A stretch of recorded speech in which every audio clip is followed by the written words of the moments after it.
Olá, seja bem-vindo a mais um estudo da Escola Dominical da Igreja Presbiteriana de Astorga. Esse é o segundo estudo sobre a série É Tudo sobre Jesus, uma revista que estuda a respeito de Cristo revelado e anunciado no Antigo Testamento.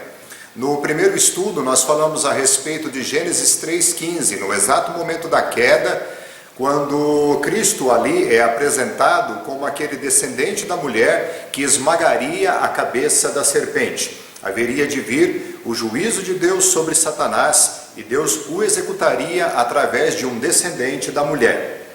No estudo de hoje, nós iremos ver um outro episódio também narrado no livro de Gênesis, agora no capítulo 22, nos versículos de 1 até 19, quando Deus pede a Abraão que sacrifique o seu filho, o seu único filho Isaque, o filho a quem Abraão amava. E Abraão então passa pela mais severa prova de obediência e prova de fé de toda a sua vida. Como explicar isto? Como compreender que Deus havia feito uma promessa para Abraão, que nele seriam benditas todas as nações da terra, e Abraão sabia que essa promessa se cumpriria no seu filho Isaque, e agora Deus pedia que Abraão sacrificasse o seu próprio filho. Como compreender tudo isso? Veja a importância de você ter uma correta compreensão da palavra de Deus, de compreender o plano de salvação de Deus, dessa revelação progressiva de Cristo na Bíblia. Aquele que antes fora anunciado lá em Gênesis 3,15 como descendente da mulher que esmagaria a cabeça da serpente, agora nesse texto ele vai ser apresentado como o cordeiro que Deus proverá, morto em substituição do homem. Repare nisso, lá em Gênesis 3,15, Cristo é apresentado como descendente da mulher que esmagaria a cabeça da serpente. E aqui em Gênesis 22, Cristo é apresentado como o Cordeiro de Deus, o Cordeiro que Deus proverá, morto em substituição do homem. É isso que nós vamos ver no estudo da palavra de hoje. Deus está começando a mostrar a figura de um Cordeiro substituto que levaria sobre si o pecado de muitos e que ofereceria a sua própria alma como oferta pelo pecado, conforme está narrado lá em Isaías capítulo 53. Existem muitas lições nesse texto que nós poderemos aprender, e a primeira delas é que a expressão do nome de Deus chamado Jeová Jiré, o Deus de toda a provisão, primeiramente esse conceito Jeová Jiré deve ser compreendido como o Deus que provê para a nossa salvação. Jeová Jiré significa que Deus é o Deus de toda provisão, e é verdade na palavra de Deus que Deus provê para nós o sustento, Deus nos provê o alimento e ter o que vestir. Mas antes de tudo, como o Senhor Jesus disse no Sermão do Monte, buscai, pois, em primeiro lugar, o reino de Deus e a sua justiça, e todas as demais coisas vos serão acrescentadas. Ou seja, o próprio Jesus diz, em primeiro lugar, a provisão de Deus é para o seu reino e a sua justiça. As demais coisas Deus vai acrescentando às nossas vidas. Assim, Jeová Jiré é uma expressão que muitas vezes é ouvida em músicas de louvor e adoração a Deus, deve ser compreendido primariamente como a provisão de Deus de um cordeiro para si, como sacrifício substituído pelos homens, pelo pecado dos homens, para que fosse satisfeita a justiça de Deus. Esse texto é a primeira revelação na palavra de Deus que mostra que nós deveríamos morrer pelos nossos pecados. Se você compreender o contexto, e é isso que o estudo vai mostrar, você verá que nós de fato não somos inocentes. Nós deveríamos morrer. A consequência do nosso pecado, o salário do nosso pecado é a morte. Mas Deus, de forma misericordiosa, de forma graciosa, de forma bondosa, Ele nos provê um cordeiro substituto que morra em nosso lugar. Nós vamos orar e pedir a direção de Deus, a iluminação do Espírito Santo, porque para ler um texto desse, Nós não precisamos apenas enxergar e ler o texto e o nosso conhecimento racional. Nós precisamos da iluminação do Espírito Santo, para que Ele ilumine esse texto, para que nós possamos entender as verdades espirituais nesse texto escritas. Ó Senhor, nosso Deus e Pai, nós pedimos a direção do Teu Espírito Santo, a iluminação do Teu Espírito Santo, para que nós possamos compreender a Tua palavra.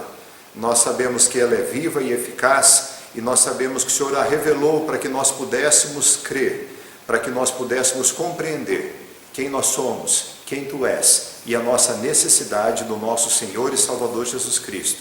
Ilumina-nos agora com Teu Espírito Santo, a mim, a todos aqueles que estão ouvindo a esse estudo, que possamos, sim, ó Deus, compreender pela direção do Teu Espírito Santo o que a Tua palavra nos ensina. É o que pedimos no nome do nosso Senhor e Salvador Jesus Cristo. Amém.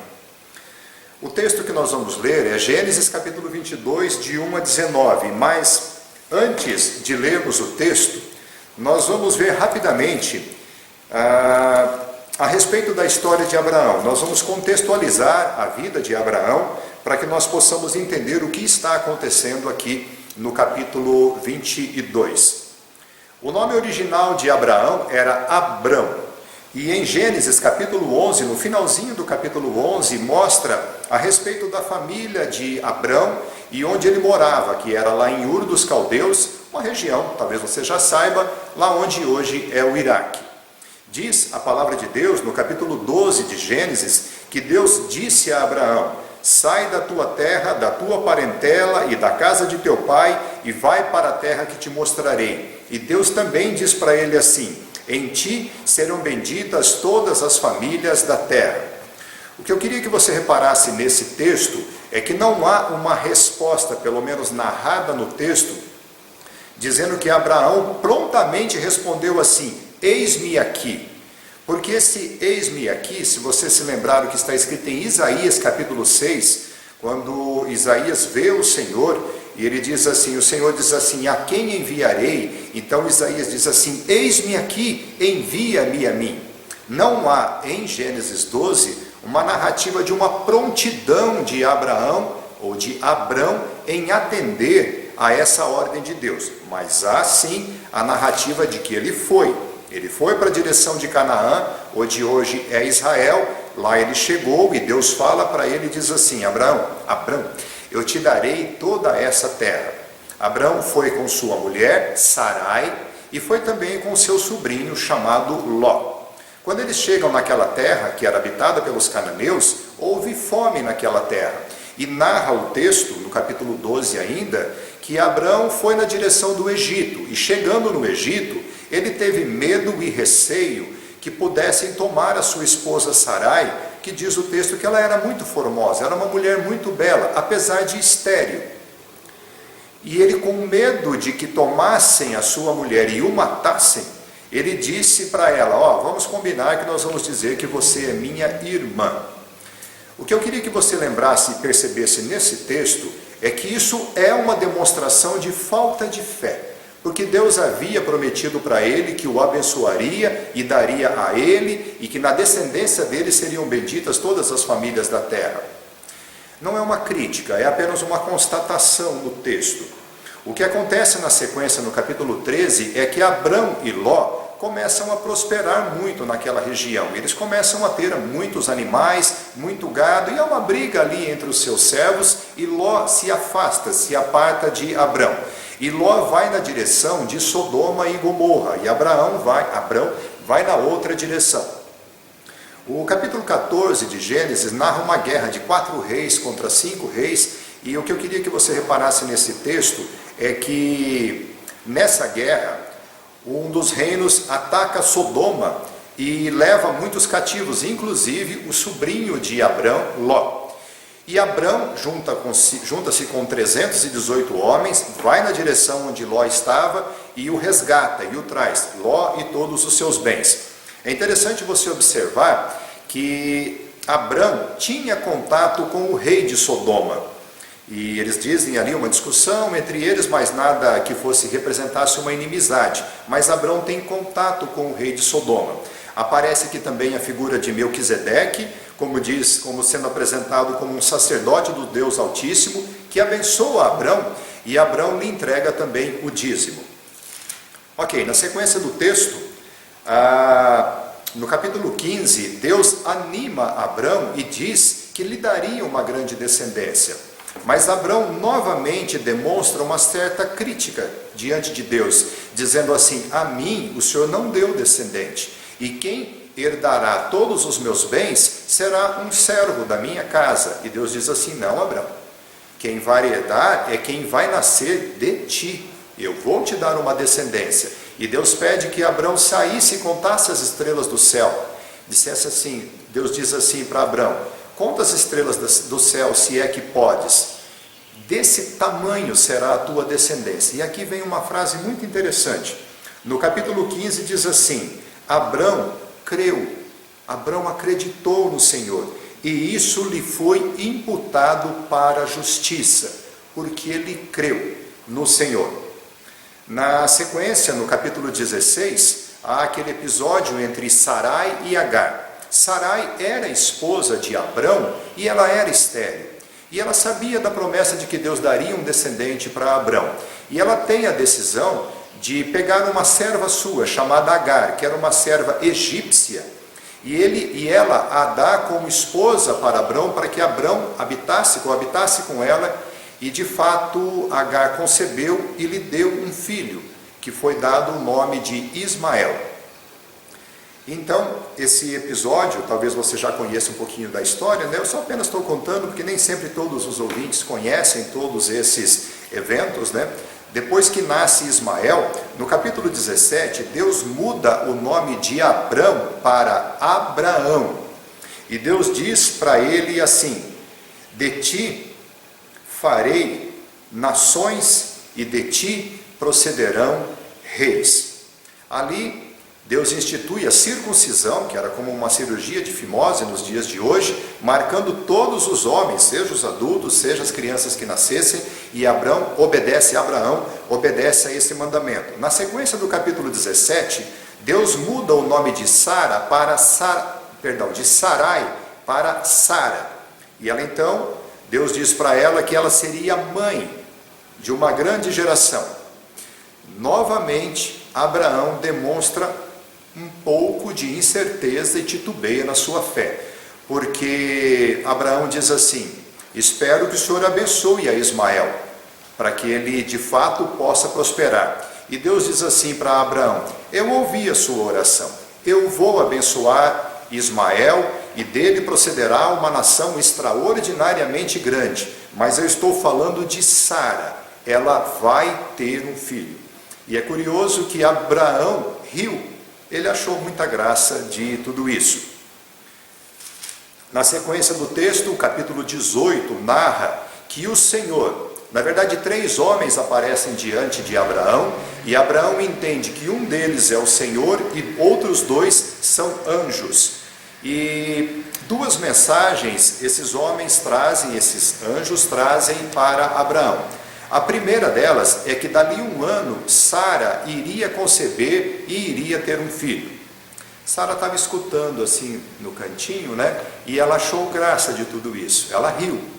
E daí, quando ela é chamada a comparecer diante desses homens, esses homens dizem assim: você riu? Ela falou: não ri não. Os anjos falaram: riu sim. Você riu. Por que você riu? Você acha que para Deus há impossíveis em todas as suas promessas? Deus pode fazer você conceber. É que Sara já tinha 90 anos de idade e Abraão já tinha 100 anos de idade. Abraão já tinha 100 anos de idade. Por isso que Abraão riu, por isso que Sara riu, mas os anjos disseram assim: será assim. Daqui um ano nós voltaremos e você conceberá e terá um filho. A segunda coisa que esses anjos dizem é anúncio da destruição de Sodoma e Gomorra. Daí, na sequência do texto, no capítulo 18, a partir do verso 22, diz que 2 desses anjos vão na direção da cidade de Sodoma e Gomorra, e um deles permanece ali, que a palavra nos dá a entender que era a presença do Senhor. E Abraão intercede por Sodoma e Gomorra, dizendo assim: se houverem na cidade 50 justos, o Senhor vai destruir a cidade? E o Senhor diz assim: não, por amor dos 50 justos eu não vou destruir. Tá, mas e se faltar 5, só tiver 45? O Senhor responde: não, por amor dos 45 eu não vou destruir. Tá, e se tiver 40, e se tiver 30, e se tiver 20, e se tiver 10? Abraão intercede e o Senhor diz assim: não, se houver 10 justos na cidade de Sodoma e Gomorra, por amor desses justos eu não destruirei a cidade. Queria que você pensasse um pouquinho nesse texto. O ponto principal é aqui: Abraão intercedendo e argumentando com o Senhor.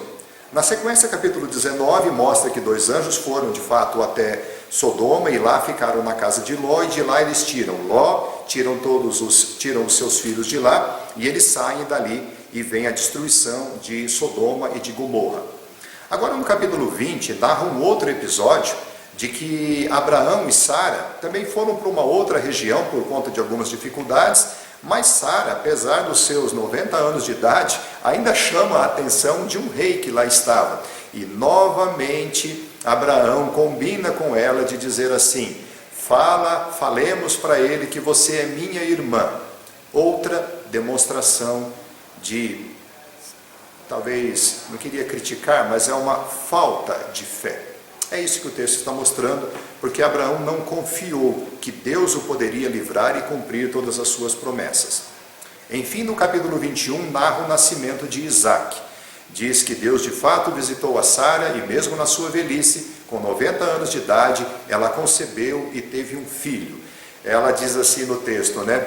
No futuro as pessoas vão rir junto comigo, porque ela acha muita graça de tudo aquilo. Ela aos 90 anos de idade, amamentando uma criança. E de fato é uma história que demonstra todo o poder de Deus. Então há um episódio de quando Isaque é desmamado, Abraão concede um banquete, e nesse banquete há ali uma discussão entre Sara e Agar por conta de Ismael e Isaque. Agar e Ismael são expulsos, Deus vai sustentá-los em outra região, dali vai vir toda a descendência do mundo árabe que você conhece hoje, vem dessa descendência de Ismael, e Isaque vai então crescer e se tornar um rapaz. E agora nós chegamos no capítulo 22 para ler a respeito do teste que Deus faz a Abraão. Gênesis capítulo 22, de 1 a 19, diz assim: Depois destas coisas, pôs Deus a Abraão à prova e lhe disse: Abraão, este lhe respondeu: Eis-me aqui. Acrescentou Deus: Toma teu filho, teu único filho, Isaque, a quem amas, e vai-te à terra de Moriá. Oferece-o ali em holocausto sobre um dos montes, que eu te mostrarei. Levantou-se, pois, Abraão de madrugada, e tendo preparado o seu jumento, tomou consigo 2 dos seus servos, e a Isaque seu filho, rachou lenha para o holocausto, e foi para o lugar que Deus lhe havia indicado. Ao 3º dia, erguendo Abraão os olhos, viu o lugar de longe. Então disse a seus servos: Esperai aqui, com o jumento. Eu e o rapaz iremos até lá, e havendo-o adorado, voltaremos para junto de vós. Tomou Abraão a lenha do holocausto e a colocou sobre Isaque seu filho. Ele, porém, levava nas mãos o fogo e o cutelo. Assim caminhavam ambos juntos. Quando Isaque disse a Abraão seu pai: Meu pai, respondeu Abraão: Eis-me aqui, meu filho. Perguntou-lhe Isaque: Eis o fogo e a lenha, mas onde está o cordeiro para o holocausto? Respondeu Abraão: Deus proverá para si, meu filho, o cordeiro para o holocausto. E seguiram ambos juntos. Chegaram ao lugar que Deus lhe havia designado. Ali edificou Abraão um altar. Sobre ele dispôs a lenha, amarrou Isaque, seu filho, e o deitou no altar em cima da lenha. E estendendo a mão, tomou o cutelo para imolar o seu filho. Mas do céu lhe bradou o anjo do Senhor: Abraão, Abraão. Ele respondeu: eis-me aqui. Então lhe disse: não estendas a mão sobre o rapaz e nada lhe faças, pois agora sei que temes a Deus, porquanto não me negaste o filho, o teu único filho. Tendo Abraão erguido os olhos, viu atrás de si um carneiro preso pelos chifres entre os arbustos. Tomou Abraão o carneiro e o ofereceu em holocausto em lugar do seu filho. E pôs Abraão por nome àquele lugar: o Senhor proverá. Daí dizer-se até o dia de hoje: no monte do Senhor se proverá. Então do céu bradou pela segunda vez o anjo do Senhor a Abraão e disse: jurei, Abraão, por mim mesmo, diz o Senhor, porquanto fizeste isso e não me negaste o teu único filho, que deveras te abençoarei e certamente multiplicarei a tua descendência como as estrelas dos céus e como a areia na praia do mar. A tua descendência possuirá a cidade dos seus inimigos, e nela, na tua descendência que virá de Isaque, nela serão benditas todas as nações da terra, porquanto obedeceste a minha voz. Então voltou Abraão aos seus servos e juntos foram para Berseba, onde ele fixou residência. Analisando rapidamente o texto, nós vemos várias expressões aqui dignas da gente refletir. A primeira delas é que Deus pôs Abraão à prova. É isso que diz o texto. Em Tiago é apresentada a informação na palavra de Deus que Deus não tenta a ninguém, mas Deus prova a nossa fé, e foi exatamente isso que Deus fez com Abraão. Quando ele chama Abraão, Abraão responde: eis-me aqui. Diferentemente de outros textos, de outros momentos da história de Abraão, não estou dizendo que Abraão não obedeceu, ele sim obedeceu, mas nesse momento ele prontamente diz assim: eis-me aqui. Lembra a semelhança de Isaías capítulo 6, dizendo: eis-me aqui, estou pronto para obedecer. Então o Senhor pede que ele leve e dê em sacrifício, em holocausto, o teu filho, o teu único filho Isaque, a quem amas. Veja como isso tudo é um tipo de sombra do sacrifício de Cristo. Porque a palavra vai dizer no Novo Testamento que Deus deu o seu filho unigênito, o filho a quem ele amava. Diz o texto no Novo Testamento que às vezes vinha aquela voz dos céus que dizia assim: este é o meu filho amado. O filho amado, o filho unigênito, o filho de Deus, relacionado aqui com a expressão de Deus falando para Abraão: o teu filho, o teu único filho Isaque, o filho a quem você ama. Também o local onde eles deveriam oferecer o holocausto era um local chamado Monte Moriá. Se você observar em 2 Crônicas, capítulo 3, primeiro verso, se eu não estou enganado, diz que lá, essa é a localização, diz que lá em Moriá, Salomão construiu a casa do Senhor, ou seja, Moriá, vários anos depois, vários séculos depois, vai ser o local onde vai ser edificada a cidade de Jerusalém. E lá no Monte Moriá é onde foi construído o templo, a casa do Senhor. E o local e a cidade onde um dia o próprio Senhor Jesus morreria em uma cruz. Diz o texto e continua que Abraão levantou-se de madrugada, ou seja, ele prontamente obedeceu. Ele não titubeou, ele não argumentou como ele fez, por exemplo, em defesa de Sodoma e Gomorra, mas ele simplesmente levantou-se de madrugada e obedeceu e partiu em obediência àquilo que Deus havia dito. Você vai perceber no texto que há um momento que ele vai caminhando com os servos, vai caminhando também a jumentos, carregando todas as coisas, até que ele para e diz para os servos ficarem ali, junto com o jumento, e ele diz assim: eu e o rapaz iremos e adoraremos e voltaremos para junto de vós. O que Abraão diz é que ele iria para o monte para adorar ao Senhor, e o que Abraão diz é que ele e o rapaz voltariam. Ele usa no plural a expressão: nós adoraremos e voltaremos, fiquem aqui. Eu gosto de olhar esse texto e analisar que os servos deveriam permanecer ali, e talvez você pudesse fazer uma relação, juntamente comigo, de pensar no Evangelho quando Cristo vai para a cruz. De fato, Ele está sempre junto com os seus discípulos, Ele caminha junto com eles, Ele leva aqueles que Ele tinha maior intimidade para orarem no Getsemane, e depois Ele é levado e Ele vai sozinho. Na verdade, quando você imagina aquele monte onde Jesus vai ser crucificado, quem está ali é apenas Jesus e o Pai. E Jesus vai para aquele sacrifício, ali de fato Ele morre, 3 dias depois Ele ressuscita e Ele volta para os seus discípulos, como que você vê no texto, Abraão e Isaac voltando para os seus servos. Veja que naquele momento que Abraão diz para os servos assim: fiquem aqui e eu e o rapaz iremos para lá. Ele pega a lenha do holocausto, coloca sobre Isaac, isso mostra que ele tinha já alguma idade, possivelmente de 15 a 17 anos de idade, e o próprio Isaac leva a lenha que seria utilizada no seu holocausto. Isso te faz lembrar o quê?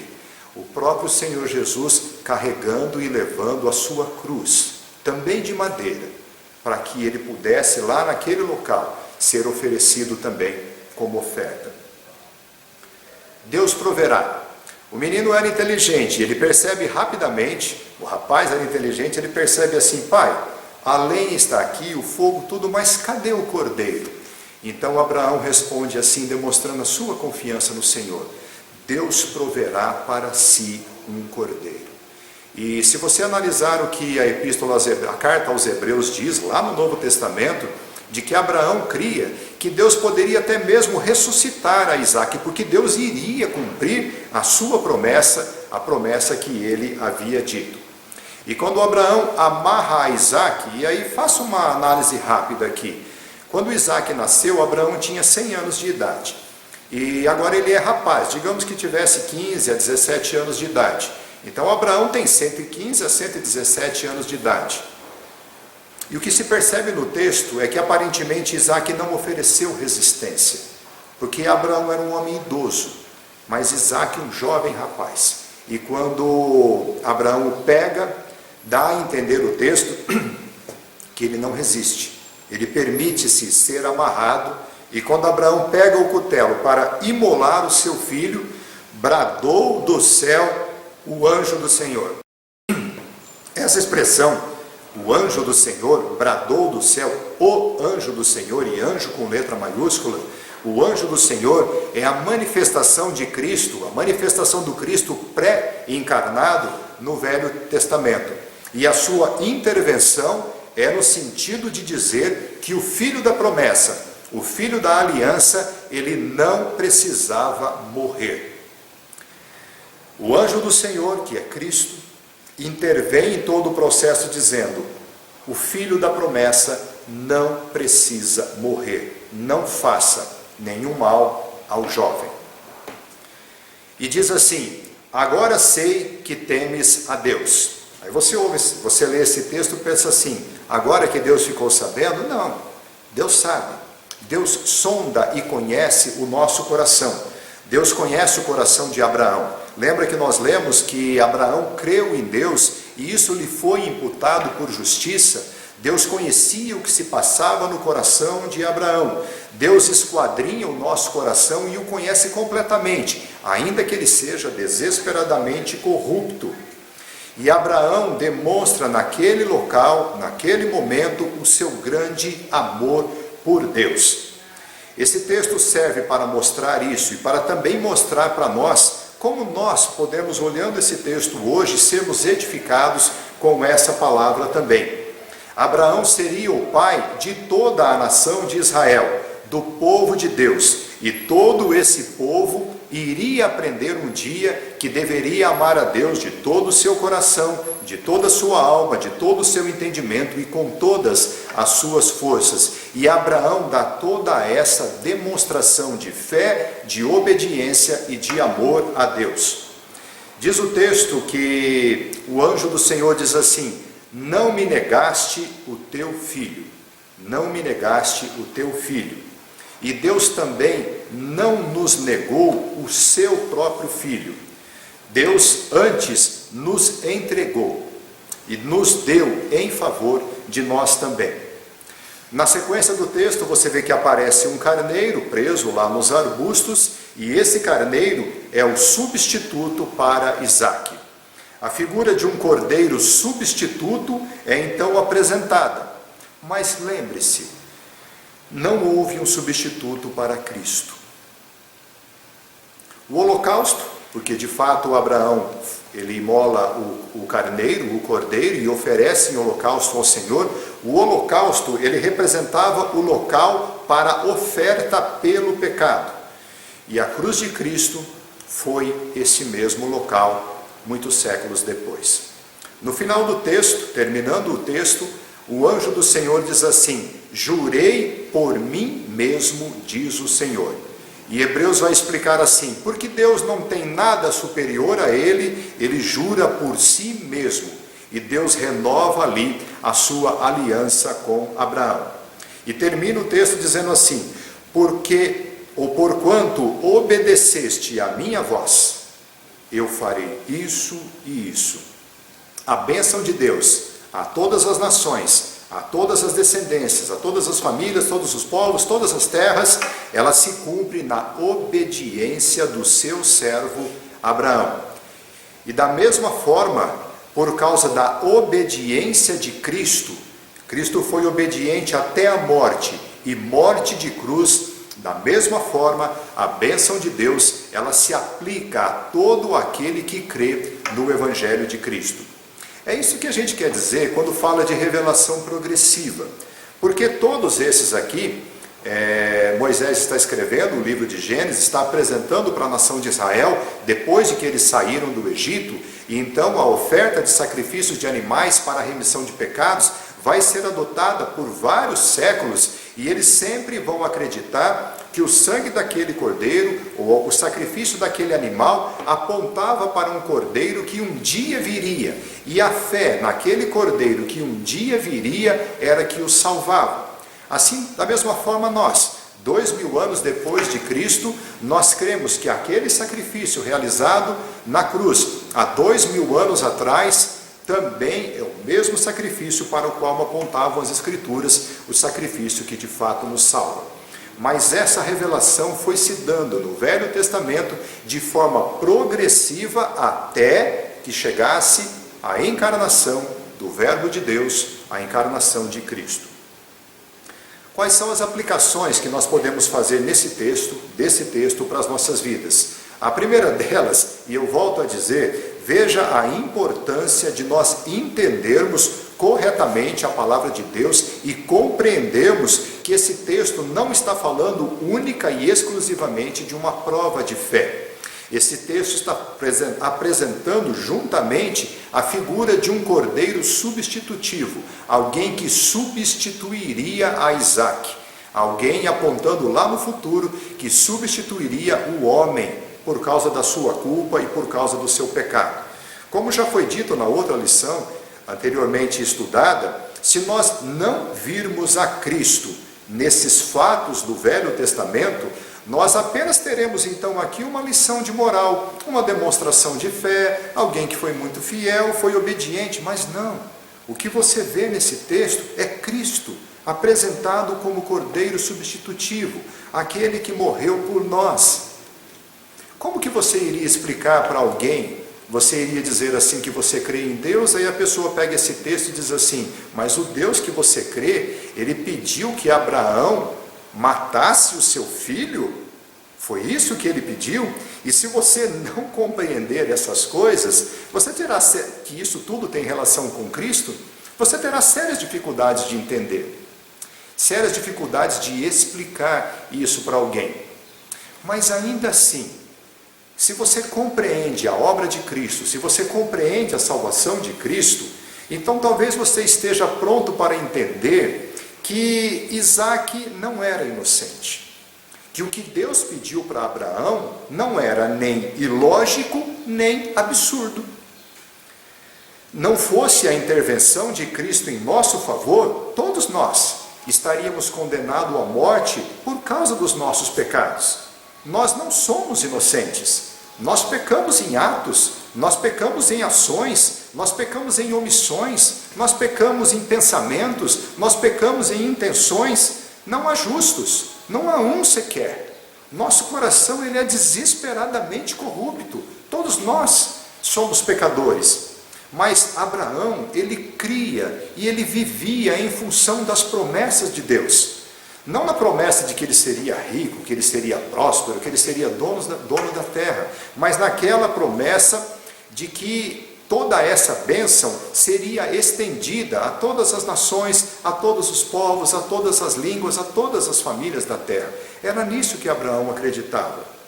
E Deus era fiel para cumprir todas essas promessas.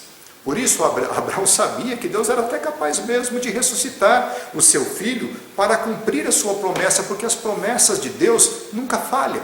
É aquilo que o anjo disse para Sara, dizendo assim: você acha que há impossíveis para Deus? Você acha que existe coisa demasiadamente difícil para Deus em todas as suas promessas? Claro que não, é evidente que não. O fogo do holocausto, ele era destinado, e ele é destinado para toda a raça humana, morta nos seus delitos e pecados. Toda a raça humana. O destino dela, se não fosse Cristo, era ser condenados à destruição eterna. De fato, nós temos essa dificuldade de entender que nós somos pecadores, mas saiba, essa é uma obra do Espírito Santo. É o Espírito Santo que Cristo mandou, que pode nos convencer do pecado, da justiça e do juízo. Somente o Espírito Santo pode nos dar esse entendimento que nós somos pecadores e poder olhar essa situação e dizer assim: não era absurdo nem ilógico o que Deus pediu.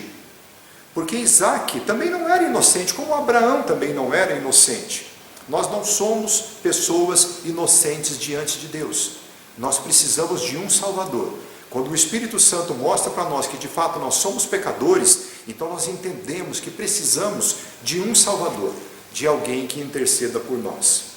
Por fim, queria relembrar para você que para Abraão houve um cordeiro substituto para a morte do seu filho. Para Isaac houve um cordeiro substituto para que ele não precisasse morrer. Mas para Deus nos salvar, não houve outro método, senão a morte do seu próprio filho. O Filho encarnado, o Verbo de Deus, o Filho unigênito, o Filho a quem ele amava. E nisto, Cristo demonstra o seu amor por nós, tendo ele morrido por nós, sendo nós ainda pecadores. Deus nos deu o seu Filho por misericórdia, por ver o nosso estado. Deus nos deu o seu Filho por graça, porque ele sabia que nós não tínhamos condições de pagar. Deus nos deu o seu Filho por bondade, para demonstrar nos séculos vindouros a suprema riqueza da sua graça em bondade para conosco em Cristo Jesus. Cristo morreu em nosso lugar para nos dar o poder de sermos chamados filhos de Deus. Aqueles que creem no nome do Senhor Jesus são então regenerados, se tornam novas criaturas em Cristo Jesus. É essa a verdade exposta no texto. Sempre que você ler esse texto, pense em Deus demonstrando o seu grande amor por nós, demonstrando que nós não precisamos morrer. Nós precisamos crer no seu Filho e crer e saber que ele morreu pelos nossos pecados, segundo as Escrituras. Deus abençoe a sua vida. Deus te ajude a compreender, a entender esse texto. Vamos orar mais uma vez pedindo a direção de Deus. Ó Pai, obrigado pela tua palavra, obrigado porque ela nos mostra o teu plano de salvação. Obrigado porque, a despeito dessas verdades espirituais que vemos a respeito de quem nós somos e o nosso pecado, nós podemos ver e crer e saber que Jesus Cristo é o nosso Senhor e o nosso Salvador. Muito obrigado, Senhor Jesus, pela tua graça. Muito obrigado pelo teu favor em morrer pelos nossos pecados. Muito obrigado pelo Espírito Santo, pelas consolações, pela comunhão e pelo convencimento do Espírito Santo nas nossas vidas. Que nós possamos entender e compreender, e não somente isso, vivermos em conformidade com tudo isso que nós vemos, com tudo isso que nós aprendemos na Tua Palavra. Usa as nossas vidas, Senhor, para louvor da Tua glória. Abençoa-nos onde estivermos, seja no nosso trabalho, no nosso relacionamento familiar, nos estudos, no relacionamento social, onde estivermos, que vivamos sabendo dessas verdades espirituais, que vivamos para louvor da Tua glória. É o que te pedimos no nome do nosso Senhor e Salvador, Jesus Cristo. Amém. Convido você a acompanhar os próximos estudos. Se Deus permitir, no próximo domingo, no próximo estudo, nós falaremos a respeito de Jesus, o Cordeiro da Páscoa, o Cordeiro Pascual. Reflita sobre essas mensagens e que Deus te abençoe com a sua maravilhosa graça, a maravilhosa graça de Jesus. Tchau.